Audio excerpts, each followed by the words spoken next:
रानी लक्ष्मीबाई की वीरता की वो कहानी जो उनके साथ जलते किले में ब्राह्मण ने बताई।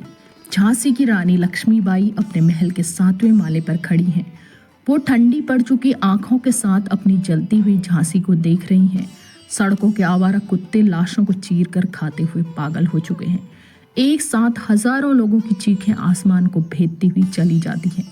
हर तरफ आग, खून, लूटपाट और मौत के घाट उतार दिए गए झांसी के नागरिक हैं।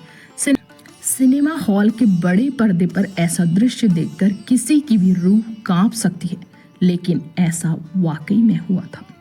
1857 की इस क्रांति के इस चरण को झांसी के किले में रानी के साथ ही अपनी आंखों से देखने वाले मराठी लेखक विष्णु भट्ट गोडसे ने अपनी किताब में ये सब लिखा है। लगभग 12 दिन तक चली इस लड़ाई में वो झांसी के किले में रहकर इस रोए खड़े कर देने वाली घटना के साक्षी बने। अपने समय की ये इकलौती किताब है जो किसी भारतीय ने लिखी है। बाकी सब ब्यौरे अंग्रेजों की तरफ से लिखी गई किताबों और पत्रों में ही मिलते हैं। गौरतलब है कि झांसी की रानी को अंग्रेजों ने 1857 की क्रांति में लड़ने वाला इकलौता मर्द बताया था, लेकिन विठूर की यज्ञशाला में बिन मां की लड़कों के साथ खेलती छबीली को नहीं पता था कि एक दिन दोनों हाथों में तलवार लिए, दांतों में लगाम पकड़े, वो भारतीय जनमानस में महाभारत के अर्जुन से भी बड़ी योद्धा बन जाएगी। बूढ़े गंगाधर राव ने जवान पत्नी को ताले चाबी में बंद रखा था। छबीली बिल्कुल अपरंपरागत तरीके से पली बड़ी, अपने पिता के साथ बाहर जाती, घुड़सवारी सीखी, तलवार चलाना सीखा। जब 13-14 साल की हो गई तब उनके पिता को एहसास हुआ कि छबीली की शादी करना कितना मुश्किल काम है। छबीली की कुंडली जहां भी भेजते वहां कुछ न कुछ दिक्कत मिलती। आखिर में गंगाधर राव से छबीली की कुंडली मिली और उनकी शादी कराई गई। एक विवाह कर चुके गंगाधर को बेटा चाहिए था। विष्णु भट्ट लिखते हैं कि गंगाधर बाबा ने छबीली को नया नाम और पहचान तो दी, लेकिन उसे कड़ी निगरानी में रखा, उसे ताले में कैद कर दिया। बचपन से पिता के साथ बाहर घूमने वाली लक्ष्मी पर बुरा असर पड़ा और उनका व्यवहार अजीब हो गया। झांसी में पहले से ही फैली थी गंगाधर राव के बारे में अफवाहें।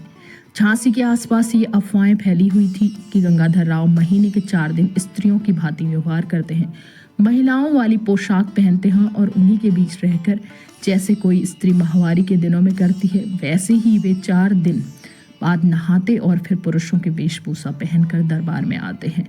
एक अंग्रेज अधिकारी ने जब ये अफवाहें सुनी तो उसने उनसे पूछा कि वो ऐसा क्यों करते हैं। गंगाधर राव ने जवाब दिया कि अंग्रेजों ने इतनी बड़ी बड़ी रियासतों को अपने अधीन कर लिया है, झांसी तो फिर भी छोटा है, उन्हें अब स्त्रियों की भांति कमजोरी महसूस होती है, इसलिए वो ऐसा करते हैं।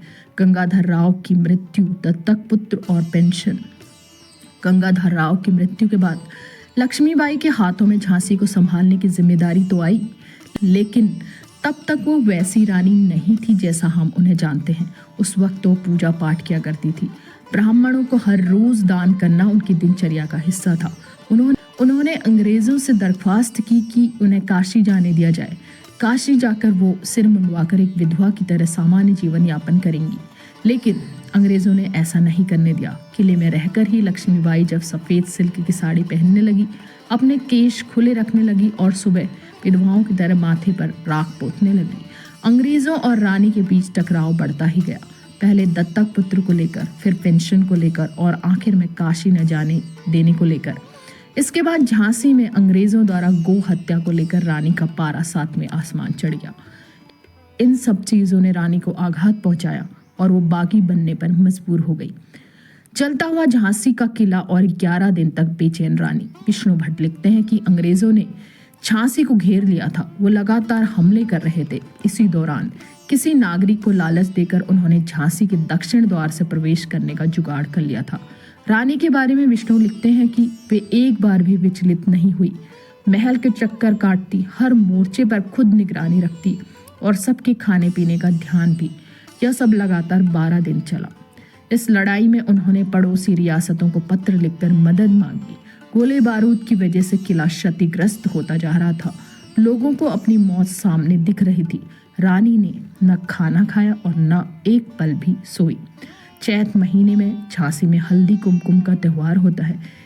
इस बार इसकी उम्मीद नहीं थी, लेकिन जब रानी को लगा कि झांसी वालों की यह आखिरी चैत हो सकती है तो उन्होंने त्योहार का वो इंतजाम करवाया जो कभी हुआ ही नहीं था। इस आयोजन के बारे में लेखक ने लिखा है कि ऐसा आयोजन उन्होंने जीवन में कभी नहीं देखा था। आखिरी दिनों में उनके ही किसी व्यक्ति ने उनसे धोखा किया और कहा कि अंग्रेजों का मनोबल टूट गया है। इतने दिन से झांसी के किले से कोई जवाबी हमला न होने की वजह से वे छोड़कर जाने लगे हैं। यह सुनकर रानी ने राहत की सांस ली, नहाई, खाना खाया और पहली बार मुस्कुराते हुए सोने गई। 11 दिन बाद सेना ने अपनी रानी को ऐसे देखा तो सब बहुत खुश हुए, लेकिन ये खबर झूठी निकली। अंग्रेज वहां से हटे नहीं थे, बल्कि वे दूसरे गुप्त रास्तों से झांसी के महल में प्रवेश कर गए थे। और फिर रानी ने खुद को किले सहित बम से उड़ाने का फैसला किया। रानी को जब ये पता चला तो उन्हें आघात पहुंचा। वे इस सारी मारकाट की जिम्मेदार खुद को मानने लगी। उस रात पहली बार रानी की आंखों में आंसू आए। सबको किला छोड़कर जाने के लिए कहते हुए तय किया कि खुद को महल के साथ बम से उड़ा लेंगी। रानी की यह हालत देखकर विष्णु लिखते हैं कि वे बेहद ही कमजोर और भावुकपल थे। एक बुजुर्ग सैनिक के समझाने से रानी मानी और 200 लोगों के साथ कालपी चल पड़ी। विष्णु भट्ट ने रानी को उनके प्रिय सफेद घोड़े पर बाहर जाते हुए देखा था। इस समय रानी ने अपने दत्तक पुत्र को अपनी पीठ से बांध लिया था। घोड़ों की अच्छी परख के लिए रानी पूरे देश में मशहूर थी।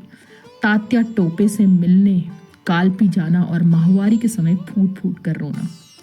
एक स्त्री होने के नाते मेरे लिए सबसे ज्यादा मुश्किल ये जानना रहा कि जो रानी 12 दिन की लड़ाई में एक भी आंसू नहीं बहा रही थी, वो माहवारी के चलते फूट फूट कर रोई।